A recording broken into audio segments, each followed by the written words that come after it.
Hello friends, आपल्या सर्वांची आवडती मालिका तू ही रे माझा मितवा या मालिकेच्या आजच्या गुरुवार 28 मेच्या एपिसोडमध्ये एकानंतर एक जबरदस्त ट्विस्ट आले आहेत. फ्रेंड्स, आजच्या एपिसोडपासूनच राजेशचं दिवस भरत आलेत. राजेशचा खेळ संपणार आहे. मग नेमकं घडलंय तरी काय? तर फ्रेंड्स, राजेशला अर्णवने बोर्ड ऑफ डिरेक्टर्सवर घेतलंय, पण ईश्वरीला हे बिलकुल आवडलं नाही. आणि मग ईश्वरीने चक्क राजेशची नवी गर्लफ्रेंड तारा हिलाच रंगी हात पकडलंय. आणि तारासुद्धा काही साधीसुधी नाही आहे, तर तारा ही जासूसी करतीये. राजेशच्या केबिनमध्ये तिने एक डिव्हाइस लावलंय, ज्यामुळे राजेश जे काही बोलतो हे सगळं त्यात रेकॉर्ड होतंय. आणि ईश्वरीने हे सगळं पाहिलंय. मग राजेशची ही नवी गर्लफ्रेंड, त्याची सेक्रेटरी ईश्वरीची सिक्रेट एजंट बनणार का? ईश्वरीला त्या राजेश विरुद्ध पुरावे आणून देणार का? आणि मग राजेशचा खेळ कसा संपणार? हे सगळं पाहायला खूप मजा येणार आहे. मग हे सगळं नेमकं घडलं तरी कसं, हे जाणून घेण्यासाठी हा व्हिडिओ शेवटपर्यंत नक्की पहा. फ्रेंड्स, आजच्या एपिसोडच्या सुरुवातीलाच घरामध्ये सगळेजण नाश्ता करत असतात. ईश्वरी अर्णव आकाशला वाढत असते. मामीसुद्धा तेथेच असते. आणि ईश्वरीने नेहमीप्रमाणे नाश्त्यामध्ये इंदोरी पोहे बनवलेले असतात. आता ईश्वरी इंदोरची आहे, म्हणून घरात रोज नाश्त्याला पोहेच असतात असं वाटतंय. तेव्हा आकाश आणि अर्णव एकमेकांकडे पाहत असतात. ईश्वरीसुद्धा आकाशला काहीतरी इशारे करत असते. आणि आकाश अर्णवला म्हणतो, दादा, आज मी ऑफिसला थोडा उशिरा आलो तर चालेल का? पण अर्णव यासाठी स्पष्ट शब्दात नकार देतो आणि म्हणतो, नाही आकाश, तुलासुद्धा माहिती आहे आपला इंटरनॅशनल बिझनेस खूप वाढला आहे आणि हे सगळं मी एकटा नाही हँडल करू शकत, त्यामुळे ऑफिसला तुला वेळेवर यावं लागेल. तर आकाश म्हणतो, दादा प्लीज थोडा वेळ उशिरा आलो तर चालेल का? मामी चिडून म्हणते, का उशिरा का जायचंय? ऑफिस आहे ना, ऑफिसला वेळेवरच जायचं तू. आकाशची बोलतीच बंद होते. अर्णव त्याला समजावून सांगतो, अरे आपण दोघे इथे नाश्ता करतोय आणि ते राजेश जिजू पोहोचलेत ऑफिसला नाश्ता करून, ते इतकी घाई करताय, मग आपण इथे टाइमपास करणं चुकीचं आहे. त्यामुळे लवकर नाश्ता कर, आपल्याला निघायचंय. आकाशचा नाईलाज होतो. आकाश हो म्हणतो. आणि तेवढ्यात अर्णवला एक महत्त्वाचा कॉल येतो. मीटिंग पुढील अर्ध्या तासात आहे असं अर्णव सांगतो. आणि आकाशला म्हणतो, चल लवकर निघायचंय आपल्याला. ईश्वरी या दोघांना म्हणते, तुम्ही दोघे डबा भरून ठेवलाय, तो डबा घेऊन जा, मी तोपर्यंत बाबांना चहा देऊन येते. ईश्वरी तेथून निघून जाते. आणि आकाश आणि अर्णव फोनवर बोलण्याच्या नादात डबा न घेताच निघून जातात. ईश्वरी किचनमध्ये येते. तिला दिसतं हे दोघे तर डबा न घेताच निघून गेलेत. ती मामीला विचारते, मामी हे दोघे गेलेत का डबा न घेता? मामी सांगते, हो, त्यांना महत्त्वाची मीटिंग होते त्यामुळे ते निघून गेलेत. ईश्वरी म्हणते, ठीक आहे मामी, मी पटकीनी जाते आणि ऑफिसमध्ये डबा देऊन येते. मामी म्हणते, ठीक आहे. ईश्वरी गेल्यानंतर मामीच्या डोक्यात एक वेगळाच प्लॅन येतो. आता मामी काय प्लॅन बनवते हे तुम्हाला थोड्या वेळाने कळेल. मामी विचार करते, ईश्वरीची लगबग सुरू आहे नवऱ्याला दिराला डबा देण्यासाठी, घरातलं सगळं आवरण्यासाठी. आणि हिची बहीण कोठे? अजून नव्या सुनबाईंची सकाळ झाली नाहीये का? अजूनसुद्धा बिछाण्यातच झोपलाय वाटतं. असा विचार करून मामी ही नम्रताच्या रूममध्ये येते. आणि नम्रता ही आत्ताच उठलेली असते. बेडवरून खाली उतरते आणि मामी म्हणते, वा वा वा, काय संस्कार आहेत तुझ्यावर. म्हणजे नवीन लग्न करून या घरात आली, आज तुझ्या घरातला फक्त पहिला दिवस आणि बाईसाहेब अजूनसुद्धा झोपल्यात. तर नम्रता म्हणते, सॉरी आई, मी रात्री ना गजर लावायचा विसरले म्हणून मला उशीर झालोय. तर मामी तिला टोमणा मारते, एकदा का संसार सुरू झाला ना की बाईला गजर लावायची गरज नसते, तिला काळजीने आपोआपच पहाटे जाग येते. नम्रता म्हणते, सॉरी आई, काल दिवसभर थोडी दगदग झाली ना आणि रात्री इशू माझ्या रूममध्ये आली होती, त्यामुळे आम्ही गप्पा मारत बसलो, झोपायला उशीर झाला म्हणून उठायला उशीर झाला. तर मामी म्हणते, म्हणजे तू इशू बरोबर गप्पा मारत होती, ती सुद्धा रात्री तुझ्याबरोबर झोपली असेल ना? ती मात्र वेळेवर उठली, घरातील सगळी कामं तिने केली आणि ती आता ऑफिसला सुद्धा गेली आहे डबा द्यायला. स्वयंपाक झाला, नाश्ता झाला, तिने सगळं कामं केलं, पण तू मात्र अजून झोपेत असे. थोडंफार शिक स्वतःच्या बहिणीकडून. म्हणजे हा मामीचा प्लॅन आहे की या नम्रताला ईश्वरी विरुद्ध भडकून द्यायचं, दोन बहिणींची भांडणं लावायची आणि या दोन मांजरींच्या भांडणामध्ये माकडासारखी मजा घ्यायची. हे ऐकून नम्रताला खूप वाईट वाटतं. नम्रता म्हणते, आई मी आत्ता किचनमध्ये जाते आणि सगळं बनवते. नम्रता जाऊ लागते. तर मामी म्हणते, अशीच पारोशाने जाणार आहे का? तुमच्या घरासारखी पद्धत नाही आमच्या इथे पारोशाने किचनमध्ये जायची. आधी आंघोळ कर, आवरून घे आणि मग किचनमध्ये जा. नम्रता म्हणते, हो आई, जाते जाते. नानी मामी तेथून निघून जाते. नम्रताला खूप राग येतो आणि ती विचार करते, म्हणजे ईश्वरीने मला जाणून बुजून उठवलं नाही. मी ईश्वरीला सांगितलं होतं मला वेळेवर उठव. जर तिने मला उठवलं असतं तर आईंचं लेक्चर मला ऐकून घ्यावं लागलं नसतं. ईश्वरीने असं का केलं हाच प्रश्न नम्रताला पडतो. इकडे अर्णव आणि आकाश ऑफिसमध्ये पोहोचलेले असतात आणि अर्णवची एक महत्त्वाची मीटिंग सुरू होते. राजेश, शिर्के हे सगळे त्या मीटिंगमध्ये असतात. राजेशची नवीन गर्लफ्रेंड तारासुद्धा तेथेच असते आणि अर्णव सगळ्यांना सांगतो, मला एक महत्त्वाची अनाऊन्समेंट करायची आहे. सगळेजण लक्ष देऊन ऐकतात. अर्णव राजेशचं कौतुक करतो, त्याचं अभिनंदन करतो आणि सगळ्यांना सांगतो की बँगलोरचं जे प्रोजेक्ट यशस्वी झालंय ते फक्त राजेशमुळे आणि त्यांच्या या चांगल्या कामामुळेच बँगलोरच्या त्या क्लायंटने आपल्याला आणखीन 2 प्रोजेक्ट दिले आहेत. हे ऐकून सगळ्यांना आनंद होतो. सगळे टाळ्या वाजू लागतात. अर्णव सांगतो, आणि आता त्यांनी एवढं चांगलं काम केलंय तर ते 2 प्रोजेक्टसुद्धा राजेशच लीड करणार आणि या चांगल्या कामाचं रिवॉर्ड त्यांना मिळतंय. म्हणूनच मी त्यांना बोर्ड ऑफ डिरेक्टर्सवर अपॉइंट करतोय. हे ऐकून राजेशचा सुद्धा विश्वास बसत नाही की अर्णवने चक्क त्याला बोर्ड ऑफ डिरेक्टर्सवर घेतलंय. तेथे असलेले सगळेजण टाळ्या वाजत असतात, पण आकाशला सुद्धा हे पटत नाही. तेवढ्यात ईश्वरी तेथे येते. ईश्वरीने सुद्धा ऐकलेलं असतं की अर्णवने राजेशला चक्क बोर्ड ऑफ डिरेक्टर्सवर घेतलंय. ईश्वरीलाही मोठा धक्काच बसतो. अर्णव सर असा इतका मोठा निर्णय कसा काय घेऊ शकतात? मला त्यांशी बोलावं लागेल असा विचार ईश्वरी करते. मीटिंग संपल्यानंतर राजेश अर्णवजवळ येतो. अर्णवला थँक्यू म्हणतो तर अर्णव म्हणतो, तुम्ही ते डिझर्व करतात त्यामुळे थँक्यू म्हणण्याची गरज नाही आहे. राजेश खूप खुश होतो. आकाश त्याचं अभिनंदन करतो. तेवढ्यात ईश्वरी तेथे येते आणि म्हणते, सर. ईश्वरीला पाहून अर्णवला आश्चर्य वाटतं. राजेश म्हणतो, अरे ईश्वरी मॅडम या या असं म्हणून तो ईश्वरीला पुढे बोलवतो आणि मग बाकीचे बोर्ड ऑफ मेंबर्स त्याचं अभिनंदन करतात. ते तेथून निघून जातात आणि या राजेशची नवीन गर्लफ्रेंड त्याची सेक्रेटरी ही चक्क त्याला कॉंग्रॅच्युलेट करून त्याला मिठी मारू लागते. पण राजेश तिला थांबवतो आणि म्हणतो, येथे कुठे? तू आपल्या केबिनमध्ये ये असं म्हणून राजेश केबिनमध्ये निघून जातो. खरंच राजेशसारखा पुरुष या जगात जन्मालाच आला नाहीये. प्रत्येक मुलगी त्याच्याकडे आपोआपच ओढली जाते. आणि राजेश त्याच्या रूममध्ये गेल्यानंतर इकडे ईश्वरी अर्णवला म्हणते, सर मला तुमच्याशी महत्त्वाचं बोलायचं आहे. अर्णव म्हणतो, तू माझ्या केबिनमध्ये जा, मी येथील काम आवरून येतो. ईश्वरी अर्णवच्या केबिनमध्ये जाते. नम्रता ही किचनमध्ये काहीतरी काम करत असते. तेवढ्यात रमाकांत तेथे येतो आणि विचारतो, नम्रता तू माझी नित्यपठनाची पोथी पाहिलीस का? तर नम्रता म्हणते, कोणत्या रंगाची होती? जाड होती, बारीक होती? सांगा, मी शोधते. तर रमाकांत हसतो आणि म्हणतो, जाऊ दे, ईश्वरीला माहीत असेल.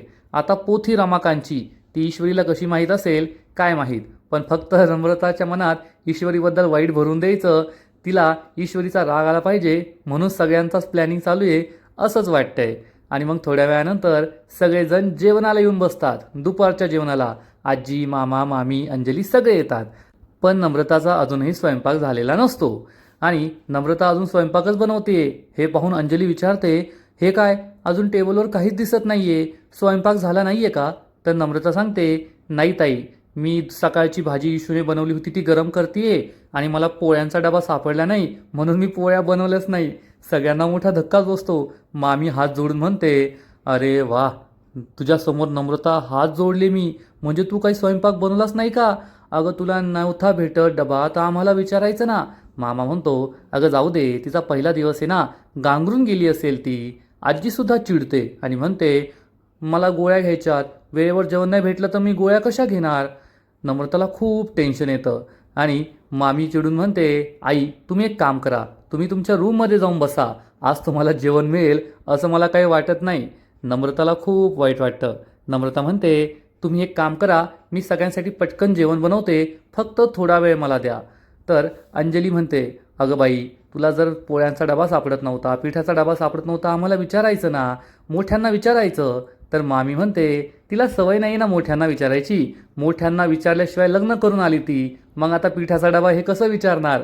नम्रताला खूप राग येतो. मामा म्हणतो, वल्लरी, आता जेवणाची वेळ आहे ना, टोमणे देऊ नकोस. आणि आई, तुझा रूममध्ये, मी तिला मदत करतो, सगळा स्वयंपाक थोड्याच वेळात तयार होईल. आजी आणि अंजली रागारागाने निघून जातात आणि मग नम्रता ही तेथे उभी असते. तर मामी तिला पुन्हा टोमणा मारते, थोडं शिक तुझ्या बहिणीकडून, ईश्वरी अशी चूक कधीच करत नाही आणि तुला एक काम नीट जमत नाही. मामी ही मामाला म्हणते, तुम्ही ना आज टोमणे खाऊनच पोट भरा, टोमणे नको देऊ म्हणताय. आणि मामीसुद्धा निघून जाते. नम्रताला खूप राग येतो. या ईश्वरीला मी सांगितलं होतं की मला सोडून जाऊ नको, पण मला सांगता ती का निघून गेली, तिच्यामुळे मला हे आज सगळं ऐकावं लागतंय, असा विचार नम्रता करते. मामा तेथे येतो आणि म्हणतो, नम्रता मी तुला मदत करतो, पण पिठाचा डबा कोठे ठेवलाय ना ते मला पण माहीत नाहीये, मी येथेच बरं का, काही लागलं तर मला सांग, असं म्हणून मामासुद्धा तेथून पळून जातो. त्यामुळे काय करावं हे नम्रताला कळत नाही. एवढे करोडोंचे व्यवहार हे राजे शिर्के सांभाळतात, पण यांच्या घरामध्ये एक साधा नौकर नाहीये जो नम्रताला मदत करू शकतो. सगळी कामं घरातल्या सुनेनेच करायची असतात. ईश्वरी ही अर्णवच्या रूममध्ये असते, केबिनमध्ये असते. तेवढ्यात अर्णव, आकाश, शिर्के तेथे येतात आणि अर्णव आकाशला सांगतो, आकाश आता तुला डबल जबाबदारी घ्यावी लागणार आहे. मुंबईचे सगळे हेड ऑफिस तू सांभाळायचे, सगळे जुने क्लायंट तू सांभाळायचे, म्हणजे नवीन क्लायंटकडे मला लक्ष देता येईल. आकाश म्हणतो ठीक आहे. ईश्वरी म्हणते, सर मला तुमच्याशी महत्त्वाचं बोलायचं आहे. आणि आकाश आणि शिर्के तेथून निघून जातात. अर्णव विचारतो काय बोलायचं आहे, तर ईश्वरी विचारते, सर तुम्ही त्या राजेशवर एवढी मोठी जबाबदारी कशी सोपू शकता, तुम्ही त्याला डायरेक्ट बोर्ड ऑफ डिरेक्टर्सवर घेतलं. तर अर्णव म्हणतो, त्याने चांगलं काम केलंय, तो डिझर्व करतो, त्याला प्रमोशन द्यायला हवं होतं म्हणून मी दिलं. ईश्वरी म्हणते, पण सर, अर्णव म्हणतो, अजूनही राजेश्वर आपला पूर्ण विश्वास नाहीये, तो काही चुकीचं करू शकतो, तुला हेच म्हणायचं आहे ना. ईश्वरीला हेच म्हणायचं असतं. आणि इकडे तारा ही राजेशच्या केबिनमध्ये येते, सर सर अशी हाक मारत असते आणि राजेश हा तिच्या मागून येतो. तारा खूप दचकते आणि तारा म्हणते, सर मला तुमचं अभिनंदन करायचं होतं. राजेश म्हणतो, कर ना मग, आता अभिनंदन कसं करायचं असतं ते मीच तुला शिकवायचं का, असं म्हणून राजेश ताराच्या खांद्यावर हात ठेवतो आणि तिच्या जवळ येण्याचा प्रयत्न करतो. तर तारा म्हणते, मला नाही तुमच्याशी बोलायचं, तेथे मी तुम्हाला हक करत होते तर तुम्ही मला हक करू दिलं नाही आणि आता कशाला मला हक करताय.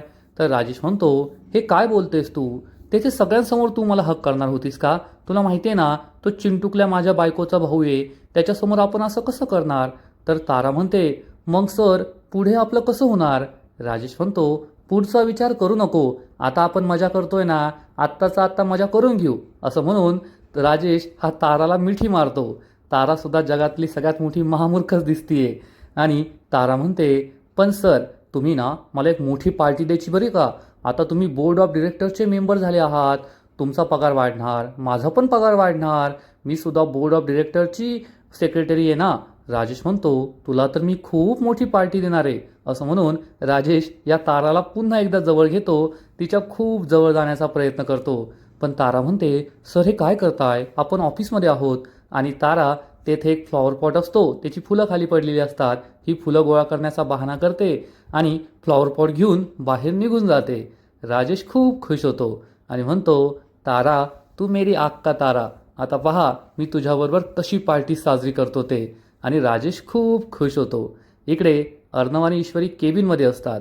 ईश्वरी अर्णवला म्हणते, सर तुम्ही ही कंपनी खूप मेहनतीने उभी केली आहे, म्हणून चुकीच्या व्यक्तीच्या हातात ती जाऊ नये एवढंच मला वाटतं. अर्णवला सुद्धा हे पटतं. आणि इकडे राजेश आपल्या खुर्चीला गरागरा फिरवतो आणि म्हणतो, तुझ्यासाठी आजपर्यंत मी खूप मेहनत केली आहे, आता तू माझ्या हातात आली आहे ना, मी तुला सोडणार नाही. आणि आता माझं एकच उद्दिष्ट, ते म्हणजे सात्विक फॅशन्स, आता मला राजेश शिर्केंचा पूर्ण बिझनेसच हवा आहे, असा विचार करून राजेश खूप खुश होतो. आणि इकडे अर्णव हा ईश्वरीला ठणकावून सांगतो, ज्या दिवशी मला कळेल ना की त्या राजेशचा डोळा सात्विक फॅशनवर आहे, तो दिवस त्याच्या आयुष्याचा शेवटचा दिवस असेल. ईश्वरीला सुद्धा समजतं की अर्णव हा राजेशवर बारीक लक्ष ठेवून आहे आणि त्याच्यावर पूर्ण विश्वास बसलेला नाहीये. पण इकडे राजेश मात्र एखाद्या राक्षसासारखा हसत असतो. अर्णवने मला बोर्ड ऑफ डिरेक्टर्सवर घेतलंय म्हणजे आता मी सगळी कंपनीच घशात घालणार, असा त्याला फुल कॉन्फिडन्स असतो आणि तो खुश असतो. इकडे नम्रता घराबाहेर एरझऱ्या मारत असते आणि आकाशला कॉल करत असते. आकाशचा फोन काही लागत नाही. तेवढ्यात मामी तिला पाहते आणि विचार करते, अरे वा, सावस तर आज समोरच आहे. मामी ही तिच्याजवळ येते आणि म्हणते, अगं काय नम्रता, तू एवढं मोठं क्लाउड किचन चालवते, यावर माझा विश्वासच बसत नाहीये. काय स्वयंपाक बनवला होता, काय ती भाजी, त्या भाजीत मीठच नव्हतं, काय त्या पोळ्या, किती जाड किती कडक. नम्रताला खूप वाईट वाटतं. मामी म्हणते, अगं शिक, तुझ्या लहान बहिणीकडून त्या ईश्वरीकडून काही शिक, काय पोळ्या बनवते ती, मऊ मऊ लुसलुशीत, आणि घरात कोणाला काय आवडतं काय नाही आवडत, कोणाची काय आवड आहे हे सगळं तिला माहीत असतं, त्यानुसार ती स्वयंपाक बनवते. नम्रताला खूप राग येतो. तेवढ्यात आजी तेथे येते. ईश्वरी ईश्वरी हाक मारत असते. नम्रता विचारते, काय झालं आजी, काय हवंय? ईश्वरी अजून आलेली नाहीये. तर आजी सांगते, अगं माझा चष्मा हरवला होता, ईश्वरीला माहीत असेल कोठे. आता या आजीचा चष्मा हरवला, ईश्वरीला कसं माहीत असणार? पण नम्रताच्या मनात काहीतरी भरून द्यायचं म्हणून आजीसुद्धा प्लॅन बनवते. आजी म्हणते, ठीक आहे, मी शोधते माझा माझा. आजी निघून जाते आणि मग मामीला तर संधीच भेटते. मामी म्हणते, पाहिलं का, प्रत्येकाच्या तोंडात फक्त ईश्वरी ईश्वरी ईश्वरी. ईश्वरीने सगळ्यांची मनं जिंकून घेतली आहे. या घरात ईश्वरीशिवाय कोणाचं पानसुद्धा हलत नाही आणि ईश्वरी या घरातले छोटे मोठे सगळे निर्णय घेते. तुला खरं सांगायचं तर ईश्वरीशिवाय या घराचा आता विचार करणंसुद्धा शक्य नाही आहे. फक्त एवढंच नाही, या घरातली सगळ्यात मोठी रूम कोणाची? ईश्वरीची. या घरातील सगळ्यात मोठा मान कोणाला? ईश्वरीला. ईश्वरीच्या नावानेच अर्णवने नवीन बिझनेससुद्धा सुरू केला आहे, ईश्वरी फॅब्रिक्स. तुला माहीतच असेल. नम्रता हो म्हणते. मामी तिला म्हणते, कसं आहे ना, ईश्वरी तुझी छोटी बहीण असली ना तरीसुद्धा या घरची मोठी सून आहे आणि तुझी मोठी जाव आहे. त्यामुळे तुला तिला मान द्यावाच लागेल आणि या घरात कसं राहायचं, कसं वागायचं, सगळ्यांची मर्जी कशी जपायची, हे सगळं तू ईश्वरीकडून शिकून घे. आणि ईश्वरीकडे अजून एक खास गुण आहे, तिला कितीही वाईट बोललं, कितीही टोमणे दिले तरी ईश्वरी मनात काहीच ठेवत नाही. त्यामुळे तू सुद्धा मनात काही ठेवू नको आणि शिकून घे तिच्याकडून काहीतरी. नम्रताला खूप राग येतो. ती मनात विचार करते, मला काय सगळं ईश्वरीकडूनच शिकावं लागणार आहे का? म्हणजे या घरात आल्यापासून फक्त ईश्वरी ईश्वरी ईश्वरी ईश्वरीचेच गोडवे ऐकते मी. म्हणजे मी नवी नवरी ना, कोणाला माझं कौतुक नाही आहे, सगळ्यांना फक्त त्या ईश्वरीचं कौतुक आणि तिच्याबद्दल माझं कम्पॅरिझन. मला हे बिलकुल आवडत नाही आहे. मामी हे लगेच टिपते. मामीला समजतं की आपण ईश्वरीची स्तुती करतोय, हे नम्रताला काही आवडत नाही आहे. नम्रता म्हणते, हो हो करते मी काम, आणि ती आतमध्ये निघून जाते. मामी मात्र भलतीच खुश होते आणि विचार करते, अरे वा, या दोघींमध्ये फूट पाडायला खूप सोपं आहे. इशूचं कौतुक केलं, हे नमूला आवडत नाही आहे, आता मी तर या आगीत तेल ओतणार, असा विचार करून मामी खूप खुश होते. आणि इकडे राजेश त्याच्या केबिनमध्ये असतो तर चक्क तोच डॉक्टर तेथे पोहोचतो, ज्या डॉक्टरने राजेशच्या अपघातामध्ये सगळी साथ त्याला दिली होती. राजेशची सर्जरी केली, राजेशचा अपघात झाला, हे सगळं नाटक या डॉक्टरनेच त्याच्यावर रचलं होतं. हा डॉक्टर राजेशच्या केबिनमध्ये येतो. राजेश खूप घाबरतो आणि विचारतो, तू येथे? तर हा डॉक्टर म्हणतो, अरे नालायक माणसा, मला त्या ह्युमन ट्रॅफिकिंग, ऑर्गन ट्रॅफिकिंगमध्ये फसवलंस, मला त्याची भीती दाखवली, धमकी दिली आणि तुझी मेमरी लॉस झालाय असं सर्टिफिकेट माझ्याकडून मिळवलं. तू येथे मजा मारतोय आणि माझं काय चाललंय तुला माहिती आहे का? राजेश विचारतो, काय झालं? तर हा डॉक्टर सांगतो, अरे ते जे ऑर्गन ट्रॅफिकिंगचं नेटवर्क होतं ना, त्यामध्ये आपली एक टीम पकडली गेली आहे आणि पोलीस माझ्यापर्यंत लवकरच पोहोचू शकता. आणि एक लक्षात ठेव, जर पोलीस माझ्यापर्यंत पोहोचले तर मी पोलिसांना सांगेल की आजपर्यंत तू शेकडो मुलींना प्रेमाच्या जाळ्यात ओढून माझ्यापर्यंत पोहोचवलंय आणि मग आपण त्यांचे ऑर्गन चोरलेत आहे, त्यांना मारलंय, हे सगळं मी पोलिसांना सांगेल. राजेशला जबर धक्काच बसतो. राजेश म्हणतो, ए शांत हो, असं काहीच होणार नाहीये, एवढा काय घाबरतो रे, सगळं काही मॅनेज करता येतं. तर हा डॉक्टर चिडून म्हणतो, येतं ना, सगळं मॅनेज करता येतं, त्यामुळेच मला तुझ्याकडून 5 कोटी रुपये हवे आहेत, ते सुद्धा उद्याच्या उद्या. मला अनेक लोकांची तोंड बंद करायची आहे, त्यासाठी मला 5 कोटी रुपये दे. राजेशला मोठा धक्काच बसतो. राजेश चिडून म्हणतो, 5 रुपये मागितल्यासारखा काय 5 कोटी रुपये मागतोय? माझ्याकडे एवढे पैसे नाही आहे आणि मी तुला एवढे पैसे नाही देऊ शकत. हा डॉक्टर खूप चिडतो आणि म्हणतो, असे कसे नाही देऊ शकत? तुझ्या बायकोचा भाऊ आहे ना तो अर्णव राजे शिर्के, त्याच्याकडून घे. राजेश चिडून म्हणतो, तू मला नको अक्कल शिकू, कोणाकडून काय घ्यायचं, मी घेईल, चल निघ इथून. या डॉक्टरला खूप राग येतो. तेवढ्यात ईश्वरी तेथे येते आणि केबिनचा दरवाजा थोडा उघडा असतो, त्यातून ती हे सगळं पाहू लागते. हा डॉक्टर म्हणतो, मला जायला सांगतोय, तुला आता मी काही सोडत नाही. आणि हा डॉक्टर चक्क राजेशची गचंडी पकडतो आणि म्हणतो, मला जर पैसे दिले नाही ना तर तुझा खेळ संपला, एवढं लक्षात ठेव. ईश्वरी हे सगळं पाहते आणि तिला जबर धक्काच बसतो. या डॉक्टर आणि राजेशचं काय चाललंय हेच ईश्वरीला समजत नाही. आणि इकडे तारा, जो फ्लॉवर पॉट आणि फुलं घेऊन बाहेर आली होती, ती चक्क या फ्लॉवर पॉटमध्ये एक छोटंसं डिव्हाइस टाकते. आता हे डिव्हाइस नेमकं काय? यामध्ये कदाचित ऑडिओ रेकॉर्ड होत असेल, असं डिव्हाइस ती या फ्लॉवर पॉटमध्ये टाकते. म्हणजे या ताराला सुद्धा राजेशची जासूसी करायची आहे. राजासुद्धा काही कमी नाही आहे. यावेळेस राजेशला शेरात सव्वा शेर मिळाली आहे एवढं मात्र खरं. तारा हा फ्लॉवर पॉट राजेशच्या केबिनमध्ये ठेवायला निघणार इतक्यात ईश्वरी दार उघडून बाहेर येते. ईश्वरीला पाहून तारा खूप घाबरते आणि हा फ्लॉवर पॉट तिच्या हातून खाली पडतो आणि हे डिव्हाइससुद्धा खाली पडतं. ईश्वरीचं लगेच लक्ष ताराकडे जातं. तारा खूप घाबरते आणि हे डिव्हाइस खाली पडलेलं असतं. ती लगेच आपल्या पायाखाली ते लपवते आणि या फ्लॉवर पॉटच्या काचा उचलू लागते. तर ईश्वरी म्हणते, अहो हे काय करताय, हाताला लागेल ना तुमच्या. तर ही तारा म्हणते, नाही नाही मॅम, करून घेईल मी, नो प्रॉब्लेम. तारा हे सगळं उचलते आणि गुपचूप तेथून पळून जाते. ईश्वरीला कळतच नाही ही एवढी घाई गडबड का करत होती, नेमकं हिचं चाललंय तरी काय, हाच प्रश्न ईश्वरीला पडतो. पण आता ईश्वरीला ताराबद्दल काही माहिती नाहीये, त्यामुळे तिच्यावर संशय येत नाही. आणि इकडे राजेश या डॉक्टरला म्हणतो, ए बाबा कॉलर सोड, तुला पैसे पाहिजे ना, उद्या तुला पैसे मिळतील, पण आत्ताच्या आत्ता तू येथून जा. तर हा डॉक्टर म्हणतो, मला झुलवलं ना. तर राजेश म्हणतो, अरे बाबा नाही झुलवणार, उद्या तुला 5 कोटी मिळतील, विश्वास ठेव माझ्यावर, जा बरं इथून. हा डॉक्टर तेथून निघून जातो. राजेश खूप चिडतो. हा डॉक्टर लिफ्ट जवळ येऊन उभा राहतो. तेवढ्यात ईश्वरी तेथे येते आणि म्हणते, डॉक्टर. हा डॉक्टर चांगलाच घाबरतो. ईश्वरी विचारते, डॉक्टर तुम्ही येथे काय करताय. डॉक्टर तिला खोटं सांगतो, सर आहेत ना राजेश भोसले, त्यांचं रुटीन चेकअप करायला आलो होतो. ईश्वरी विचारते, येथे ऑफिसमध्ये. तर डॉक्टर सांगतो, हो आजकाल सर खूप बिझी असतात ना, त्यांना हॉस्पिटलमध्ये यायला वेळ नाही आहे म्हणून येथे. आणि डॉक्टर तेथून निघून जातो. ईश्वरीला शंका येते, डॉक्टरने मग राजेशची गचंडी का पकडली होती आणि तो माझ्याशी खोटं का बोलला, हाच प्रश्न ईश्वरीला पडतो. रात्र होते आणि नम्रता ही किचनमध्ये स्वयंपाक बनवत असते, पण अजूनही काहीच बनलेलं नसतं. मामी तेथे येते आणि म्हणते, अगं बाई हे काय चाललंय तुझं, एवढ्या भाज्या कट करून ठेवल्यास, हे सगळं काय करतेस तू. तर नम्रता म्हणते, आई कसं आहे ना, मला सगळ्यांच्या आवडीनिवडी माहीत नाही आहे ना, घरात एवढी माणसं, म्हणून मी एवढ्या भाज्या कट करून ठेवल्या. मामी म्हणते, एवढं फालतू, एवढं भंगार कारण दिलंयस ना तू, जे बिलकुल पटत नाही आहे. नम्रताला खूप वाईट वाटतं. मामी ही पुन्हा एकदा ईश्वरीचं कौतुक करते, अगं काही शिक तुझ्या बहिणीकडून, तुझी लहान बहीण आहे ती, वयाने कमी आहे पण मानाने मोठी आहे, तिला घरातल्या सगळ्यांच्या आवडीनिवडी माहिती आहे आणि ती इतका सुंदर स्वयंपाक बनवते, किचन बिलकुल खराब करत नाही. अगं स्वयंपाक बनवताना किचन ओटा खराब करायचा नसतो, पसारा करायचा नसतो, हे तुझ्या आईने तुला शिकवलं नाही आहे का.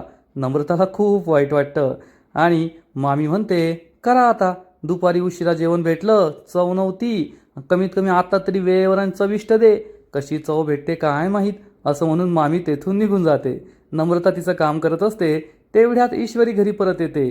सकाळची गेलेली, नाश्त्याच्या वेळेस गेलेली ईश्वरी रात्र झाल्यावर घरी परत आली आहे. नम्रता विचारते, अगं ईशू तू कुठे गेली होतीस. ईश्वरी सांगते, मी डबा द्यायला गेलते ऑफिसमध्ये. पण ताई तू एवढा पसारा काय करून ठेवलाय. तर नम्रता तेच कारण देते, आता एवढी सगळी माणसं आहे म्हणून सगळ्यांच्या आवडीचं काय करावं मला कळत नव्हतं, म्हणून मी एवढ्या भाज्या कट करून ठेवल्या. ईश्वरी म्हणते, अगं पण ताई तुला किचनमध्ये कुणी येऊ दिलं, तू नवी नवरी आहे, नवी नवरीने एवढ्या लवकर किचनमध्ये यायचं नसतं, स्वयंपाक करायचा नसतो. तेवढ्यात अंजली तेथे येते आणि म्हणते, तुला कुणी बोलवलं म्हणजे, तिला स्वयंपाक कुणी करायला लावला म्हणजे, अगं हे तिचंच घर आहे ना, या घरची सून आहे ना ती, आणि आज घरामध्ये कुणी नोकर माणूस नाही आहे म्हणून ती स्वयंपाक करायला आली, आणि केलं तर काही बिघडलं का. ईश्वरी म्हणते, नाही ताई तसं नाही. नम्रता म्हणते, द्या ताई, मी त्या बाटलीत तुम्हाला दूध देते. तर अंजली चिडून म्हणते, नको नको, एवढ्या वेळची रूममधून मी आवाज देतेय तेव्हा नाही ऐकलं, आता येथे आली तर पुढं पुढं करतीयेस. अंजली दूध घेत असते. तर ईश्वरी म्हणते, द्या ताई द्या, मी दूध भरून आणून देते, तुम्ही जा रूममध्ये. अंजली रूममध्ये निघून जाते. नम्रता विचारते, काय गं या अंजलीताई असं का वागतात. तर ईश्वरी म्हणते, नाही नम्रताताई, अंजलीताई आहे ना खूप चांगल्या आहेत, पण काय झालं आहे, त्यांचा थोडा राग आहे ना आपल्यावर, त्यांचे गैरसमज झाले आहेत म्हणून ते असं करताय, तू नको एवढा विचार करू. नम्रता म्हणते, ठीक आहे. मग ईश्वरी विचारते, आता या सगळ्यांचं काय करायचं. तर नम्रता म्हणते, मलासुद्धा कळत नाही आहे, मी एवढ्या भाज्या कट करून ठेवल्या, आता कसं करू. तर ईश्वरी म्हणते, ताई तू नको टेन्शन घेऊ, मी ना पटकिनी पुलाव बनवते, तू जा इथून. नम्रता विचारते, पण तू एका हाताने कसं करणार. तर ईश्वरी म्हणते, अब तो ये मेरा बाय हात का खेळ है. नम्रता हसते आणि तेथून थोडी लांब जाऊन उभी राहते की ईश्वरी कसं करते ते पाहण्यासाठी. ईश्वरी एका हाताने सगळं मॅनेज करत असते आणि तेवढ्यात मामी तेथे येते आणि म्हणते, पाहिलंस का ईश्वरी घरात आली आणि लगेच कामाला लागली, तुझ्यासारखं नाही आहे की काहीच काम जमत नाही, थोडं शिक तुझ्या बहिणीकडून. हे ऐकून नम्रताला खूप राग येतो. ती चिडून तेथून निघून जाते. ईश्वरी आपलं काम करत असते, तिला काही माहीत नसतं आणि मामी खुश होते की या दोघी बहिणींमध्ये मी चांगलीच आग लावली आहे. आणि आजचा एपिसोड येथेच संपतो. फ्रेंड्स, तू ही रे माझा मितवा या मालिकेचा आजचा एपिसोड भारी होता.